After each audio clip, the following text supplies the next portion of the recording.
I never thought I'd find out what really happened to my dad until I heard my own voice on a stranger's podcast. The coffee shop was buzzing with the usual morning crowd when I overheard something that made my blood run cold. Two women at the table behind me were discussing their favorite true crime podcast, and one of them mentioned a recent episode about a missing person case from my hometown. My ears perked up because missing person cases from small towns don't get much attention, but then she said the missing man's name, and my world tilted sideways. She was talking about my father. I'd been seeing my therapist for about 8 months at that point, working through the complicated feelings surrounding my dad's disappearance 3 years earlier.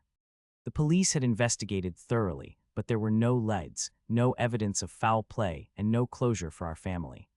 My mom had fallen into a deep depression, and I'd been struggling with anxiety and guilt, wondering if I could have done something differently that last day I saw him. My therapist had been incredibly helpful, encouraging me to share every detail I could remember about that final week before Dad vanished. He'd ask probing questions about Dad's behavior, his relationships, his work situation, and even intimate details about our family dynamics.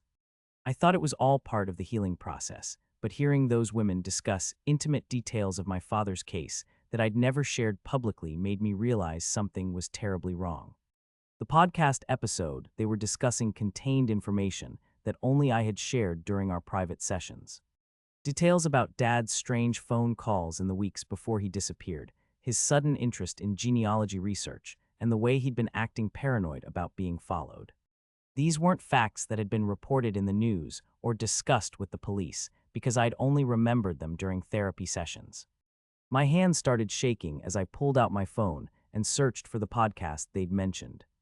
Sure enough, there it was, and the latest episode was titled with my father's name and the phrase, "The Son's Perspective." My stomach dropped as I realized what this meant, but I forced myself to listen to confirm my worst fears. The host's voice was familiar, though slightly disguised with audio effects. He was discussing my father's case with an authority that came from having insider information, and then he began playing audio clips of what he claimed were interviews with family members.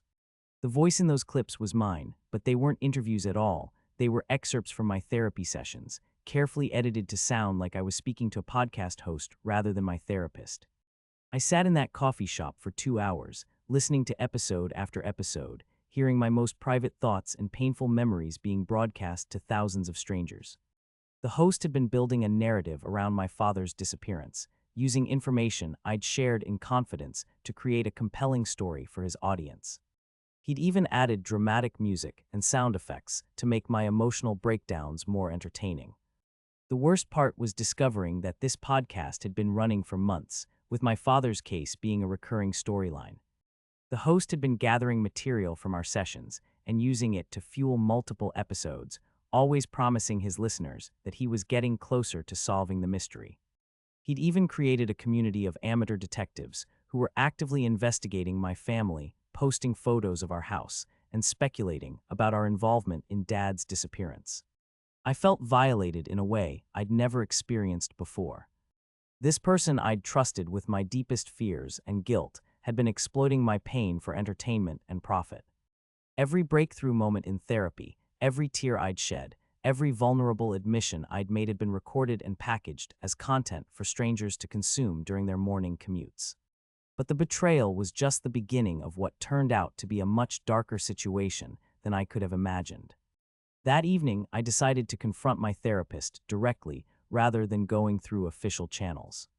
I needed to understand how someone I'd trusted could do something so unethical and potentially illegal. I drove to his office building after hours, knowing he often worked late on Wednesdays. His car was in the parking lot, and I could see lights on in his office window. I used the emergency key code he'd given me months earlier for a particularly difficult period when I was having panic attacks and needed to reach him outside normal hours. The building was quiet, and I made my way to his office, my heart pounding with a mixture of rage and determination. What I found when I opened his office door changed everything I thought I knew about my father's disappearance. His office had been transformed into what looked like a crime investigation headquarters. The walls were covered with photos, newspaper clippings, maps, and timelines related to my father's case. There were dozens of other missing person cases displayed as well, each with detailed notes and what appeared to be audio equipment logs. But the most shocking discovery was a large evidence board specifically dedicated to my father, with information that had never been made public. There were photos of my father that I'd never seen before, taken in the weeks leading up to his disappearance. Someone had been following him, documenting his movements and interactions. There were also financial records, phone logs, and what appeared to be surveillance footage from various locations around town. This wasn't just a therapist exploiting his patient's trauma for podcast material. This was someone who had been actively investigating my father's disappearance, using methods that went far beyond ethical boundaries. I was so absorbed in examining the evidence board that I didn't hear him enter the office behind me. His voice made me jump, but it wasn't the gentle, therapeutic tone I was accustomed to. It was cold and calculating, like he was speaking to a suspect rather than a patient. He didn't deny what he'd been doing, and he didn't apologize. Instead, he calmly explained that he'd been investigating my father's disappearance long before I'd become his patient. He'd actually sought me out, researching which therapist I was seeing and arranging to take over my case when my previous therapist moved out of state. Everything about our therapeutic relationship had been orchestrated to extract information from me. But the most devastating revelation was still coming. He told me that he'd been investigating my father because he suspected him of being involved in a series of disappearances that had occurred over the past decade. My father wasn't a victim, he was potentially a perpetrator who had faked his own disappearance to avoid being caught. The evidence on the wall wasn't just about my father's case, it was about multiple cases that my father might have been connected to. The photos of my father in those final weeks showed him meeting with individuals who had since gone missing. The financial records revealed unexplained payments and transfers that suggested he'd been preparing to disappear permanently. The surveillance footage captured him disposing of items in remote locations that had never been searched by the official investigation. My therapist had been using our sessions not just to gather information about my father's disappearance, but to determine how much I knew about his potential crimes. He'd been trying to figure out if I was an innocent victim or a potential accomplice who needed to be exposed. The room started spinning as I processed this information. My father, who I'd been mourning and desperately trying to find, might have been a killer who had abandoned our family to escape justice. Every memory I had of him was now tainted with suspicion and doubt. Had there been signs that I'd missed or ignored? Had my mother known something she wasn't telling me? But my therapist wasn't finished revealing the truth about what he'd discovered. He opened a filing cabinet and pulled out a folder that contained evidence he claimed proved my father was still alive.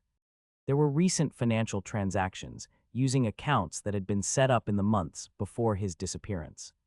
There were also photographs taken in different states showing someone who looked remarkably like my father, though the images were too distant to be conclusive. Most disturbing of all, there were communications that suggested my father had been in contact with someone after his disappearance. The messages were cryptic and used coded language, but they implied that he was safe and had successfully started a new life elsewhere. The timestamps on these communications showed that they'd been sent months after the official search had been called off.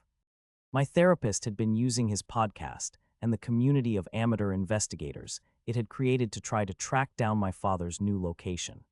He'd been hoping that the publicity and crowdsourced investigation would flush out leads that law enforcement had missed. He'd also been hoping that I might inadvertently reveal information that would help locate my father, either through recovered memories or by making contact with him myself. The ethical violations were staggering, but I found myself more concerned with the implications for my family than with the betrayal I'd experienced. If my father was alive and had chosen to abandon us, it meant that my mother and I had been grieving a lie for 3 years. If he was involved in other disappearances, it meant that our family name was connected to potentially horrific crimes. I demanded to see all the evidence he'd collected and spent the next several hours going through files that painted a picture of my father that I'd never imagined possible. There were witness statements from people who claimed to have seen him acting suspiciously around the times when other individuals went missing. There were psychological profiles that suggested he fit the pattern of someone who might be capable of planning and executing such crimes. But there were also inconsistencies and gaps in the evidence that made me question whether my therapist's theory was correct, or if he'd become obsessed with a narrative that wasn't based in reality. Some of the connections seemed forced, and some of the evidence could be interpreted in ways that didn't support the criminal theory. The most troubling aspect was realizing that my therapist had been making decisions about my mental health and treatment based on his suspicions about my father, rather than on my actual therapeutic needs. He'd been manipulating our sessions to serve his investigation rather than helping me heal from trauma. I left his office that night with copies of everything he'd collected, determined to get to the truth myself rather than trusting someone who had already proven himself to be unethical and potentially unstable. I also made it clear that I would be reporting his violations to the appropriate licensing boards and considering legal action for the unauthorized recording and broadcasting of our sessions. But I also found myself in the impossible position of needing to investigate my own father to determine whether he was a missing person or a criminal who had escaped justice. The next few weeks were a blur of research, phone calls, and sleepless nights as I tried to verify the information my therapist had collected. I hired a private investigator to look into the evidence independently, and I also began reaching out to families of other missing persons to see if there were legitimate connections to my father. What I discovered was a mixture of truth and fiction that made it difficult to determine what was real and what was the product of my therapist's obsession. Some of the evidence was legitimate and concerning, but other pieces had been manipulated or misinterpreted to support his theory. The financial records were real, but they could be explained by legitimate business activities that my father had been involved in. The surveillance footage was authentic, but the meetings it captured were with business associates rather than potential victims. The most significant breakthrough came when I was able to track down one of the individuals who had supposedly gone missing after meeting with my father. It turned out that this person was very much alive and had simply moved out of state for work opportunities. They remembered meeting with my father about a legitimate business proposition, and they had no knowledge of any criminal activity. This discovery made me realize that my therapist had been building his case on incomplete information and assumptions rather than solid evidence. His desperation to solve these missing person cases had led him to create connections that didn't actually exist, and his violation of my privacy had been in service of a theory that was fundamentally flawed. However, the question of my father's actual fate remained unanswered. The evidence that he had been preparing to disappear was still compelling, and there were still unexplained aspects of his behavior in those final weeks that suggested he had been planning something significant. I decided to take a different approach to finding answers. Instead of focusing on whether my father was a criminal, I began investigating the possibility that he had been in some kind of trouble that had forced him to disappear for his own safety. This led me to discover that he had been involved in some questionable business dealings that had put him in debt to some very dangerous people.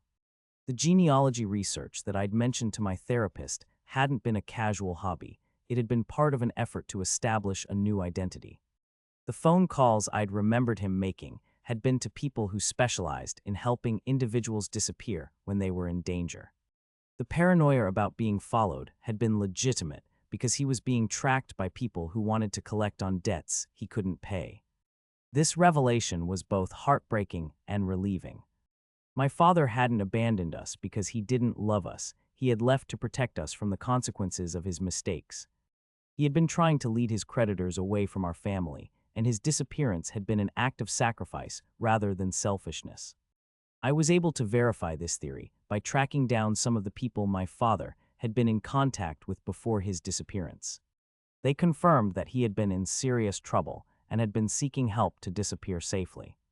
They also confirmed that he had been adamant about protecting his family from any retaliation. The discovery that my father was likely still alive but unable to contact us was both a relief and a new source of grief. It meant that he hadn't been murdered or died in an accident, but it also meant that our separation was permanent. He could never safely return to our old life, and we could never safely contact him without putting everyone at risk. I made the difficult decision to share this information with my mother, who had been wondering why I'd stopped seeing my therapist and why I'd been acting strangely. Her reaction was complicated. She was relieved to know that my father was probably alive, but she was also angry that he had gotten involved in situations that had forced him to leave us. We decided together not to pursue any further investigation into my father's whereabouts. We realized that if he was truly in hiding for safety reasons, any attempt to find him could put him in danger and potentially bring that danger back to our family. It was better to let him remain safely hidden than to risk exposing him for our own emotional satisfaction. The situation with my therapist was resolved through official channels. His license was revoked, and he faced legal consequences for his unauthorized recording and broadcasting of patient sessions. The podcast was taken down, and he was ordered to pay damages to me and other patients whose privacy he had violated. I also learned that I wasn't his only victim. He had been using similar tactics with other patients whose family members had disappeared or been involved in crimes. His obsession with true crime had led him to exploit multiple vulnerable individuals who had sought his help during difficult periods in their lives. The whole experience taught me that sometimes the people we trust to help us heal can be the source of additional trauma. It also showed me that the truth about complex situations is rarely as simple as it initially appears, and that our assumptions about people we love can be completely wrong. I eventually found a new therapist who helped me work through the trauma of discovering that my previous therapist had been exploiting me, as well as the complicated feelings about my father's true situation. The healing process was slow and difficult, but it was genuine in a way that my previous therapy experience had never been.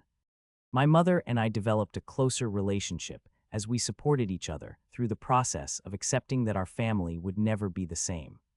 We created new traditions and found ways to honor my father's memory while also acknowledging the pain his choices had caused. The experience also made me more aware of the importance of privacy and the potential dangers of sharing personal information, even with professionals who are supposed to be trustworthy. I became an advocate for stronger protections for therapy patients and worked to raise awareness about the ethical violations that can occur when mental health professionals have ulterior motives. Looking back, I realized that the whole ordeal was a twisted form of education about human nature and the complexities of family relationships. It forced me to confront the reality that people we love are capable of making choices that hurt us, even when their intentions are to protect us. It also showed me that healing from trauma requires finding trustworthy people who have our best interests at heart, rather than those who might exploit our vulnerability for their own purposes. The most important lesson I learned was that closure doesn't always come in the form we expect, and sometimes the best way to honor missing loved ones is to focus on building a healthy life rather than endlessly searching for answers that might never come or might be too painful to bear.